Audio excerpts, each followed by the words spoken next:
Hey guys, what's up? Welcome back here to today's edition of Advanced Bass Fishing, and thanks for joining me for the episode today. Really appreciate you guys coming around. Guys, today I want to talk about the length of the cast you need to make to catch the most bass. This is something I don't know, I've never heard anybody talking about it before, but the distance of your cast in relationship to the technique and the lure that you're using, it has a huge impact on getting a strike or not. I mean, it probably has, I put it in one of the top three categories of what determines whether you catch a fish or not. So I want to talk a little bit about today as far as the correct casting distance, or how far or how close you need to be to an object before you cast to it in order to get the maximum percentage. Your chances go way up to catch one. So we're going to get into that in today's episode here.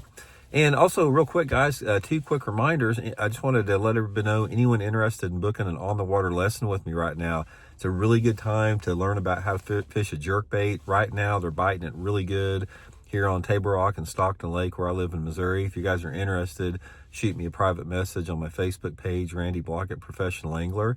And again, guys, thank you very much for everybody that has supported Advanced Bass Fishing by using all the links that I have in every video description. If you guys want to support the channel, guys, go into my description. There's a bunch of links in there. Patreon, memberships, all the different links I have. You can help the channel out. So appreciate everybody that's been doing that. Okay, casting distance and casting length. First of all, when you determine how far you should cast, there's a lot of variables that determine what that distance should be. And that distance depends on the technique that you're using. It depends on the wind speed. It depends on the water clarity. A lot of different factors with that. But I'll tell you one thing right off the bat, and then we'll talk a little bit about details, is you always want to try to stay as far away from the fish as you can and still be able to present your lure with 100% efficiency.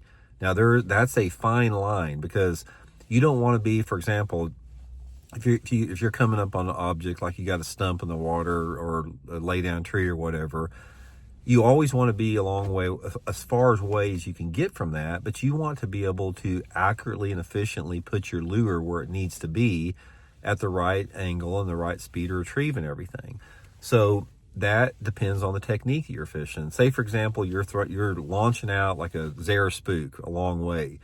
A bait like that, you can get a long way from the fish because it's a heavy bait. You can make a long cast. It's a topwater lure, and you can manipulate it on top from a long distance away.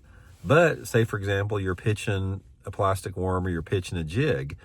You can't make a long cast or a long flip or pitch to that particular laydown tree, because number one is, even if you do get that jig in the water, you've got so much line out and so much slack in the water that the bait doesn't fall right in there. It falls maybe too slow or too fast or at a wrong angle. You don't have control of the bait. And then everything else in between. It's like if you're throwing a crankbait or a chatterbait or a spinnerbait, every bait has that ideal distance between keeping it away from the boat and manipulating that lure to, have a really good presentation with it. So that's the main thing that you have to consider. Bass are very smart, and they know you're there. So don't think that you're going to sneak up on a bass. Let's say, for example, you see a nice laydown tree on the bank, and you think, I'm going to sneak up on this thing. I'm going to shut the boat down a long way from it, and I'm going to troll up there on it. Guys, I can promise you, if you see a laydown tree in the water and you shut your boat down 50 to 100 yards away from that tree, number one, the bass can hear you. They can hear that outboard motor from 50 or 100 yards away. And then you put that trolling motor in the water and it starts, buzzing around, and you got your electronics on. They know you're coming.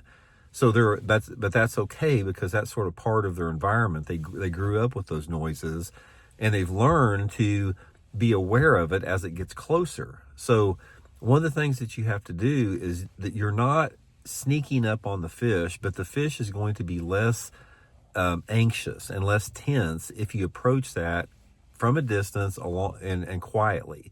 So therefore, the closer you are to the cover, the more that you take away your odds of catching a fish. Now, some factors that determine this also, it's like if you're fishing very heavy cover in stained water, sometimes you can get closer. Let's say, for example, you're flipping flooded bushes, the water visibility is 8 inches, and you got real thick cover and you're flipping flooded bushes and you're 10 foot away from the cover. A situation like that, the water clarity and the thick cover act as a safety net. It's like a security blanket for the fish.